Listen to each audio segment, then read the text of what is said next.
Bill.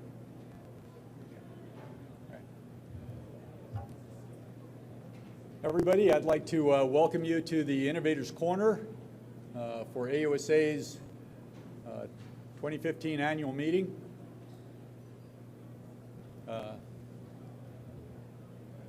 This is technically the second time we've done Innovators Corner at the annual meeting. However, this is the first time we've really laid it out in a formal manner and put all the pieces together. So I want to really thank you for coming. And I'm going to speak a little bit to two groups here. I'm going to talk to some of the people who are coming to see Innovators Corner and hear the innovators. And I'm also going to talk a little bit to the innovators because for those of you that are not part of the speaking group here, you'll get an idea of why there's almost a little instruction that goes on in the process.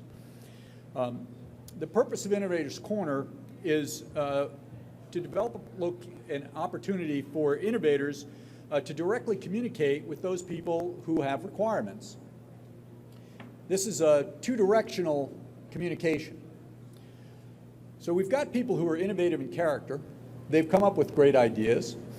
It's not necessarily purely invention, but it's innovation, a creative way of applying technologies and services and opportunities to meet new needs.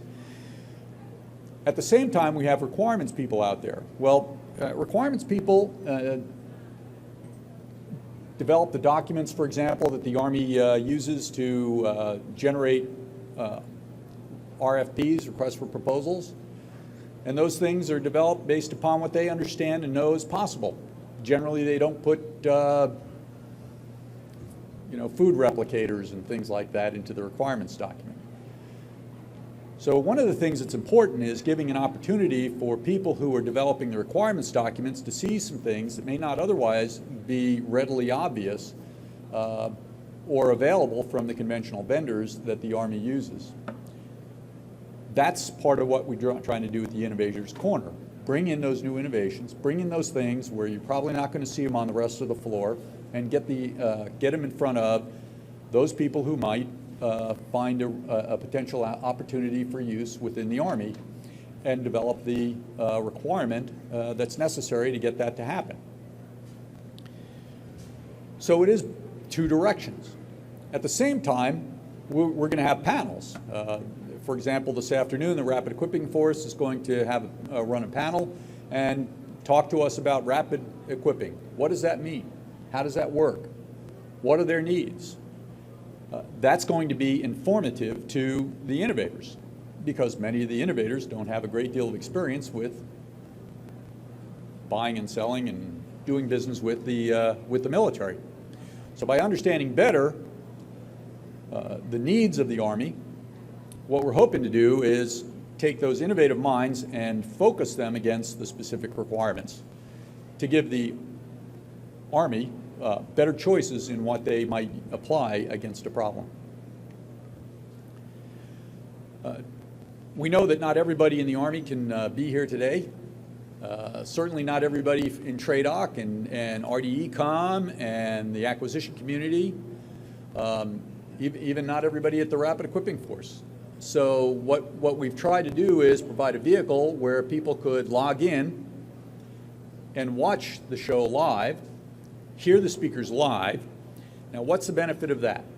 The benefit of that is if you're doing it live, either on Periscope or on the YouTube channel, then we can get the questions that might be asked of the speakers by people that are watching it online, and we can provide those questions to the speakers. If someone's got a meeting and they want to see one of the talks, but they can't be available live and online, then the other thing that they can do is by tomorrow, we will have today's talks archived on the YouTube channel so that they're readily available for review. And of course, we can facilitate getting anybody in contact with anybody if they want more data.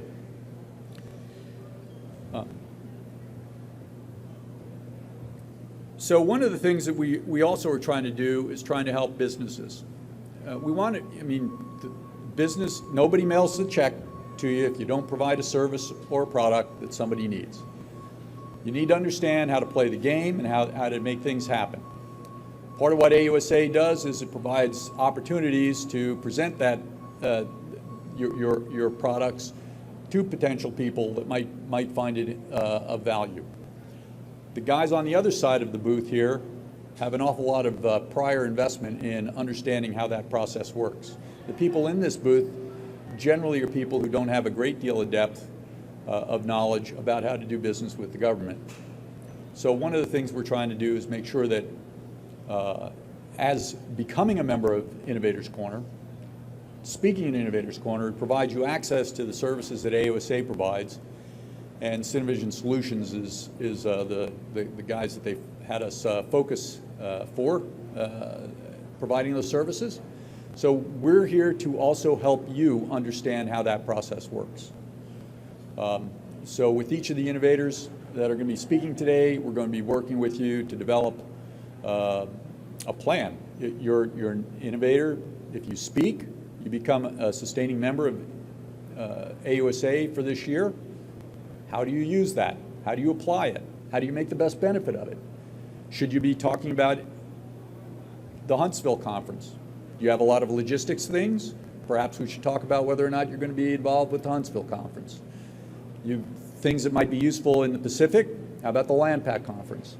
Things that you think might be of international value, we've got 2 international conferences coming up. One of them, I would tell you, if you really want to suffer, you know, it's in Paris in the spring.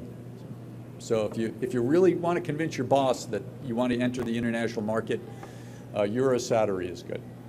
So I would say that we want to have conversations with all of you about these things so that you can make a good plan and take the best advantage of things.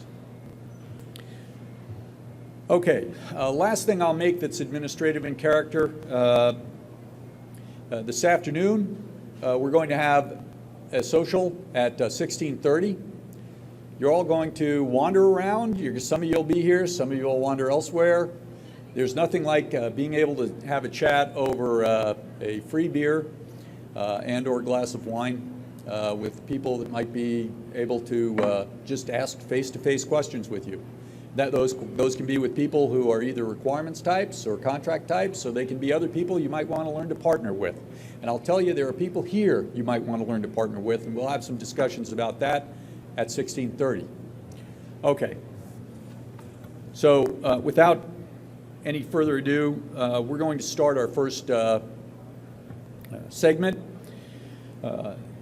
It's Army Warfighter Challenge 19, Exercise Mission Control, Army Warfighter Challenge number 20, Develop Capable Formations, and TRADOC, Technology Imperative, Conduct Expeditionary Maneuver. The objective of conducting expeditionary maneuver is to ensure that there is force projection. You can enter the theater.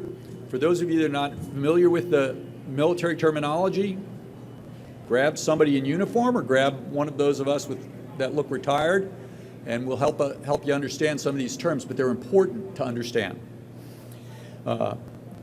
Projection and sustainment in an austere environment or a denied environment. And then how do you follow on with forces so that there's not a big seam between the entry point force and the follow-on force. All of that is embedded in the type of conversations we're having today, and we're going to be presenting talks by people who have subject matter which may relate to those areas. I&I Power is Laurie Markowitz, David Thomas from Mistral, Cleve Howie from Mistral Plasan. If I butcher a name, I apologize. Matan Sturlesi from Seraphim Optronics, Joe Pimenoff from Luminec Displays, which is a derivative of Bank, Frank Sturek, Pratt & Miller Engineering.